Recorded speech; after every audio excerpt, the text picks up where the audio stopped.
সত্যিকার অর্থে যদি আমি বলবো, একটা ছেলের বিয়ে দেওয়ার পর সংসারটাকে হ্যাপি করার ক্ষেত্রে 80% ক্ষেত্রে আপনার শাশুড়ির ভূমিকা অনেক। মানে ছেলের মা, ডেফিনেটলি কোনো কোনো জায়গায় ছেলে বউ খারাপ আছে, কিন্তু exceptional cannot be an example. বেশিরভাগ শাশুড়ি কিন্তু বেশি আমার দখলদারিত্ব মনোবৃত্তিতে চলে যান। এখানটায় যদি ওনারা একটু ছাড় দিতে পারেন, ওনারা যদি একটু মনে করেন যে না, একটা যখন আমি আমি আমার মেয়ের জামাইকে বলছি কি, যা আরে আমার মেয়ের জামাই কত ভালো, আমার মেয়েকে কিছুই করতে দেয় না, সারাদিন অফিস থেকে এসেও সে মেয়েকে রান্নায় হেল্প করে। আর ছেলের ব্যাপার হলে তখন আমরা তো কি, ছেলের বউ একে সারাদিন ঘুমায় থেকে আমার পোলা আসে রান্না করে খাওয়ায়। একই মানুষ, কিন্তু আমরা দু রকমের মনোবৃত্তিতে যাচ্ছি, তাই না? এই জায়গা থেকে আমাদের মেয়েদের বেরিয়ে আসতে হবে। ছেলে, আমরা মেয়ের জামাই আসলে পোলাও কোরমার অভাব রাখি না, আর যখন ছেলের বউ তার 1/4 তো আমরা দিই না, ছেলের বউকে বলি এত নেলস তো ভালো না, আমিও তো বলছিলাম, আমি তো এত খাইতাম না। সিরিয়াসলি কিন্তু ইট হ্যাপেন্স।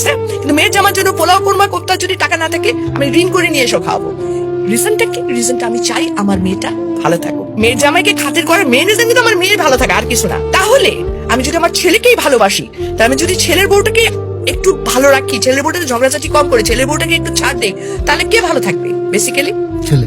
ইয়েস, এই জিনিসটা মাদের মাথায় ঢুকাইতে হবে যে আমি আমার ছেলের বউকে আমার ছেলের হ্যাপিনেসের জন্য ছাড় দিব।